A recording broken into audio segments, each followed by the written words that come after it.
అలాగే ముఖ్యంగా యువతకి ఉద్యోగ అవకాశాలు కావాలి, ఉపాధి అవకాశాలు కావాలి. ఎంతసేపు కూర్చోబెట్టి నా బిడ్డల భవిష్యత్తు కాకుండా మన బిడ్డల భవిష్యత్తు కావాలి ఇలా ఆలోచించుకునే పార్టీ జనసేన పార్టీ. అలాగే అన్ని కులాల్లో, ముఖ్యంగా ఏపీలోకి వెళ్ళిన అన్ని కులాల్లో అన్ని మతాలు చాలా అసమానతలు ఉన్నాయి, వెనకబాటుతనం ఉంది. వీటి వెనకబాటుతనానికి ఏం చేయాలి? ఎందుకంటే మన ఫ్యూచర్, ఎందుకు మనం ఇంత తెలంగాణను చూడండి ఎలా సాధించారు, వాళ్ళ రోడ్ల మీదకి వచ్చారు, గొడవలు చేసి అందరినీ ఒక కులం కోసం, ఒక మతం కోసం, ఒక ప్రాంతం కోసం పోరాటం చేసే వ్యవస్థ ఉంది. కానీ మన భారతదేశంలో అవినీతి మీద మనకు ఏర్పడలేదు. అంటే దోపిడీ ఎదురు తిరిగే వ్యవస్థ లేదు. ఇది యువత వల్లే సాధ్యం, అది అవినీతి మీద పోరాటం చేయడానికి. ఎందుకు ప్రోగ్రాం పెట్టామంటే, అంటే పార్టీ వచ్చినా నేను ఎలా ఉండాలనుకుంటున్నాను అంటే ప్రజాస్వామ్యాన్ని బలపరచడానికి వచ్చాను. వ్యవస్థ వాడుకొని వ్యక్తులు ఎదుగుతున్నారు కానీ వ్యవస్థ నిర్వీర్యం చేస్తా ఉన్నారు. అంటే నాకు ఎలా ఉంటుందంటే, ఇప్పుడు నాకు చిన్నపాటి హాస్పిటల్లో జాయిన్ అవ్వాలి, లేదంటే కాలేజీలో సీట్ కావాలి, నా అర్హతకు తగ్గట్టుగా లేదంటే హాస్పిటల్కి వెళ్ళాలి, ప్రతి పనికి నాయకులు కావాలి, లేదంటే ఒక పార్టీకి సంబంధించిన వ్యక్తులైతే మన పనులు అవుతాయి. అంటే అది వ్యవస్థ నిర్వీర్యం చేశారు అన్నది సంకేతాలు అవన్నీ. అదే కనుక ఏ అమెరికాకి వెళ్ళండి, విదేశాలకు వెళ్ళండి, ఎక్కడికి వెళ్ళినా ఒక హాస్పిటల్కి లోకల్ సెనేటర్ లేదంటే అక్కడ ఎమ్మెల్యే పరిస్థితి, అక్కడ సెనేటర్స్ పర్మిషన్ అవసరం లేదు, రికమెండేషన్లు అవసరం లేదు. అలాగే ఇక్కడి నుంచి తెనాలి నుంచి అమెరికాకి వెళ్ళి ఉద్యోగాలు బోల్డంత సంపద సృష్టించుకోగలిగే పరిస్థితులు ఉన్నాయి. ఇక్కడి నుంచి వెళ్ళగలిగే అక్కడ విదేశీ, కానీ ఇక్కడ పెరిగి ఇక్కడ ఒక వ్యాపారం చేయాలంటే నాకు నాయకుడు తెలిసి ఉండాలి, ఆ పార్టీ వాడినే ఉండాలి, లేదంటే ఆ కొత్తగా ఉండాలి. ఈ పరిస్థితులకి ఎక్కడైతే టాలెంట్ ఉందో, ఎక్కడైతే స్కిల్ ఉందో ఆ వ్యక్తుల్ని ప్రమోట్ చేసే సొసైటీ రావాలి. విదేశాలకు వెళ్ళగలిగి అక్కడ ఉపాధి అవకాశాలు సృష్టించగలిగే మేధావులు మనకి భారతదేశంలో ఉన్నప్పుడు మన జిల్లాలకు కానీ, మన జిల్లాలకు కానీ, మన ఆంధ్రప్రదేశ్ కానీ ఎందుకు సృష్టించలేకపోతున్నాం అంటే ఇక్కడ ఉన్న రాజకీయ వ్యవస్థ అనుకూలంగా లేదు మనకి. దీన్ని మార్చాలి అంటే మనకి ఒకప్పుడు యువత మేల్కోవాలి, యువత బాధ్యత తీసుకోవాలి, ఆడపడుచులు అండగా ఉండాలి. ఎందుకంటే పెద్దలు 45 ఏళ్ళు దాటిన వాళ్ళు చాలా మంది వ్యవస్థతో పోరాటం చేసి అలసిపోయి ఉంటారు, మారదని వదిలేస్తుంటారు. కానీ ఒక యువతే ఆడపడుచులే, చాలా వాళ్ళకి ఆడపడుచులకు కోపం వచ్చే మటుకు అది చాలా వీరనారులు వాళ్ళు. అలా ఆడపడుచులు కోపం వచ్చి యువతకు కానీ వారి దీవెనలు ఇస్తే ఈ యువత ఈ ఒక రోజు భారతదేశం తాలూకు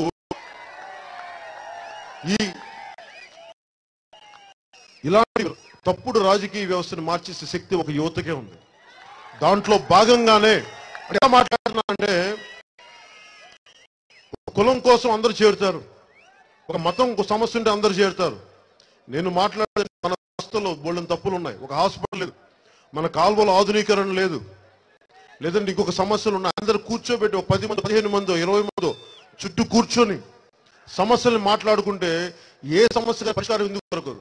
ఈ జాగోర ప్రోగ్రామ్ కూడా మేము అనుకున్నాం, యువతని ఎక్కువ మీరు 10 మంది 20 మంది 40 మంది ఒక చోట ఈ శిశిర కాలంలో, ఈ చలికాలంలో ఒక కవి చెప్తాడు, ఒక కన్నడ కవి, నేను ఒక ఊరు వెళ్ళినప్పుడు ఆ ఊరు మొదట్లో నాచుపట్టిన చెరువులుంటే నేను వెంటనే వెళ్ళిపోతున్నాను. దేనికి అంటే నాచుని ఛిద్రం చేసే యువత లేదు, అంటే యువత లేని చోట నేను ఇక్కడ ఉండి ప్రయోజనం లేదని చెప్పి వెళ్ళిపోతాను. అలాంటిది యువత నిర్వీర్యం చేసే వ్యవస్థ మంది. మిమ్మల్ని ఎలా వాడుకోవచ్చు, ఎవడలో ఏ శక్తి దాగుందో మనకి ఎలా తెలుసు, ఏ స్కిల్, ఏ సంపద, ఏ శక్తి దాగుందో మరి జనాల్లో పెట్టి నువ్వు స్కిల్ సెంటర్స్ ఎంత డెవలప్ చేసావు, విదేశాలకు ఎంతమంది ఒక స్కిల్ ఎఫిషియెంట్ టెక్నీషియన్స్ ఎంతమందిని డెవలప్ చేస్తుంటే వ్యక్తులు వచ్చినా కానీ దానికి సహకరించే వ్యవస్థ లేకపోవడం, ఇవన్నీ మారాలి.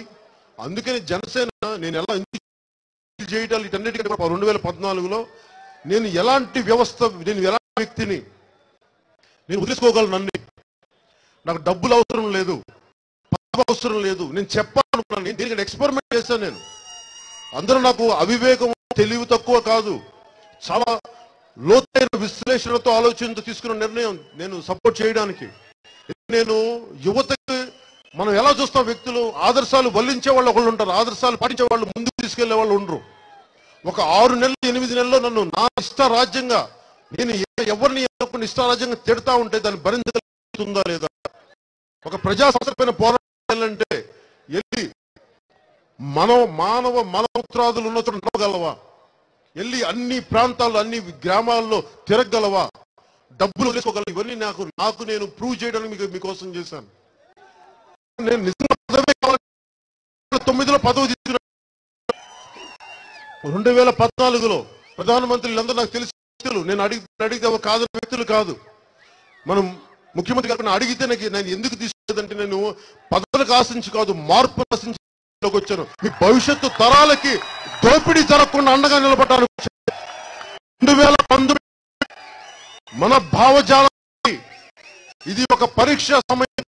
నేను నిలబడడానికి సిద్ధంగా ఉన్నాను. మీరు నాతో పాటు సిద్ధంగా ఉన్నారా? అది మీరు నిర్ణయించుకోండి. కష్టంగా ఉంటుంది, ఆశ కనిపించదు. కానీ ఏదైనా సరే, ఎంత సుదీర్ఘమైన ప్రయాణమైనా సరే ఒక్క అడుగుతో మొదలవుతుంది. ఒక్క అడుగు కాదు, 10 అడుగులే ఈ రోజు దాకా. ఇంకొక అడుగు కలిసి నాయకులందరికీ ఒకటి చెప్పాను, మీరు 2019 మనకి దగ్గర ఎలక్షన్లు కాదు, మొదటి ఎలక్షన్స్ కాదు, మొదటి ప్రయాణం మట్టుకే. నేను ఓటమి పోరాటం అని చచ్చిపోయింది మన చావ. మన పోరాటం అనే ఒక దేశంలో యువతలో ఆటలాడటం మానేశాం. ఎంతసేపు టీవీలో కూర్చున్నా, సోషల్ నెట్వర్క్ చూసి కనిపించకుండా తిట్టుకోదు. రా, బయటికి రా, లోపలికి రా, బయటికి రా.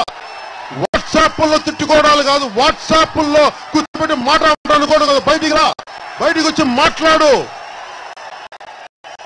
అప్పుడు తెలుసు ఎవరు మన వైపు ఉన్నారు. అంతేగాని కూర్చోబెట్టి మనుషులు టెక్నాలజీ బలహీనలు అయిపోయారు, బలహీన మనస్కులు. ఈ సంక్రాంతి ఎందుకు పెట్టండి? ఈ భోగి మంటలు ఇలాంటి పిరికితనాన్ని కాల్చేద్దాం, అవినీతిని దహిద్దాం.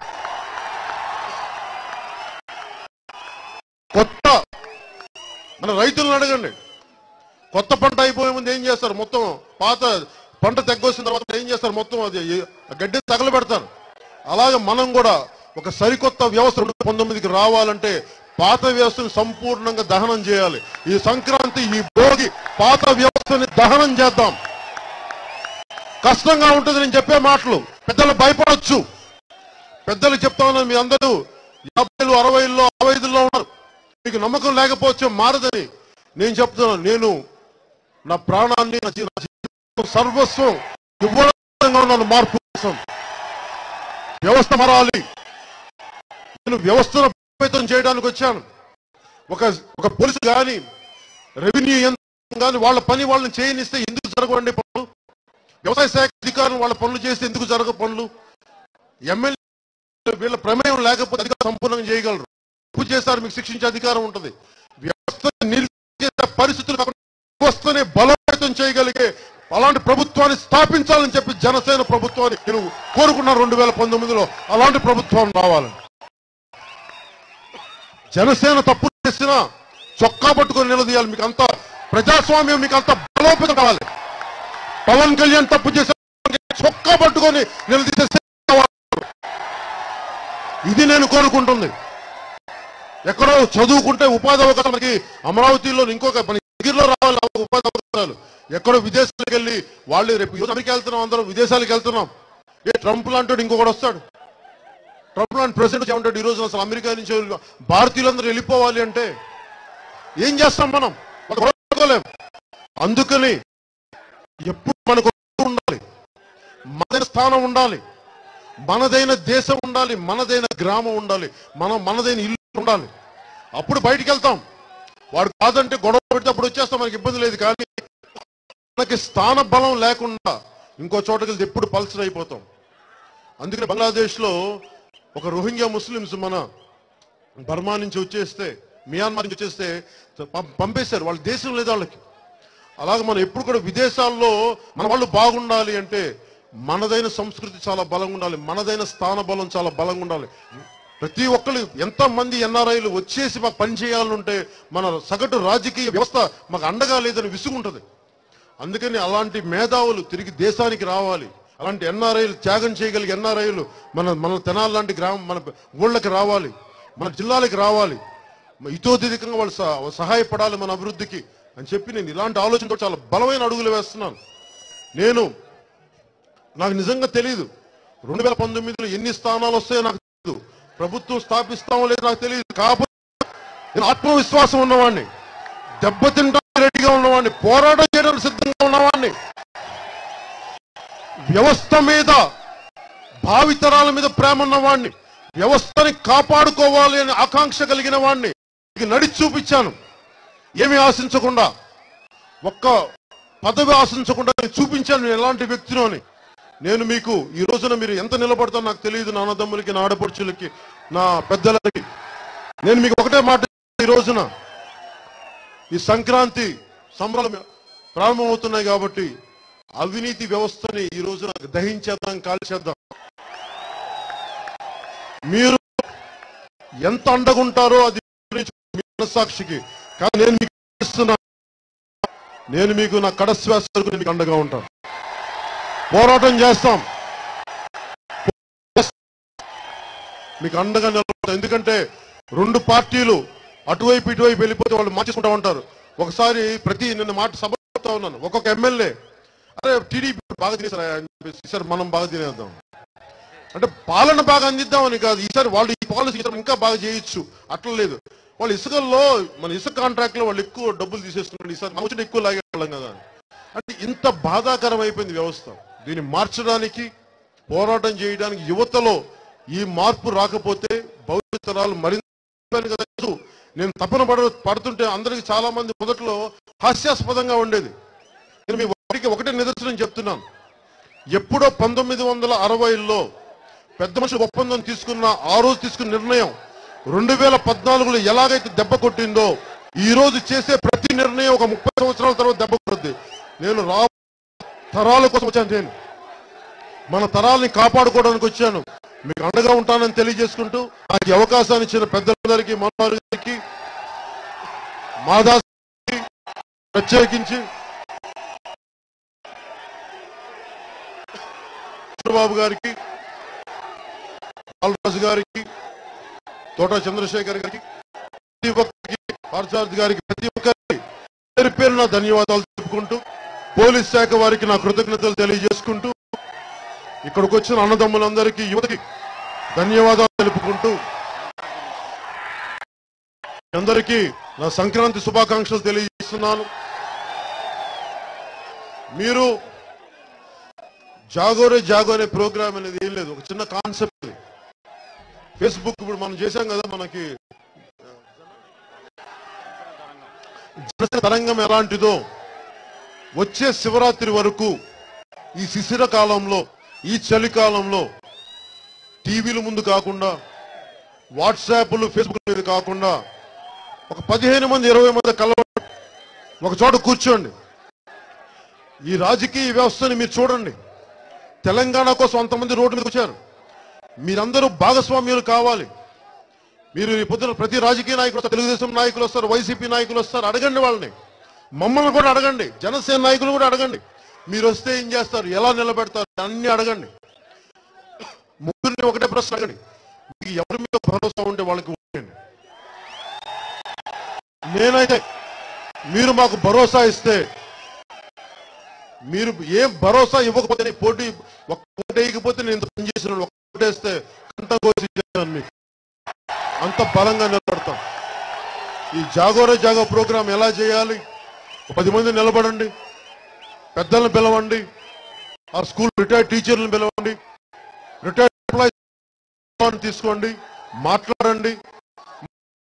ఎలా ఉన్నాయి, ఇప్పుడు ఉన్న కాలువల పక్కన ఇల్లు ఉన్నాయి, కూర్చొని ఏం చేయాలని అడగండి, మాట్లాడుకొని ఎన్ని చూసి ఒక ఆటపాట అనుకోండి. కళాకారులు ప్యారిస్ లాంటి ఇది కలవండి, అందరినీ ఒక ఆటపాటతో. దీంట్లో మద్యపానం లేకుండా మడుచుకోండి. అదొక్కటి నా విన్నపం. ఎందుకంటే వ్యవస్థని బాగుపరిచే మీటింగ్స్ లో మద్యపానం ఉండకూడదు. కాకపోతే మీకు రిఫ్రెష్మెంట్స్ తీసుకోండి తప్ప మద్యపానం లేకుండా మీరు రాజకీయాల గురించి మాట్లాడుకొని మన బాధ్యతల్ని భవిష్యత్తు మనకు రాజకీయ నాయకులతో మాట్లాడదాం తెలియజేసుకుంటూ మీ అందరికీ పేరు పేరు ధన్యవాదాలు తెలుపుకుంటూ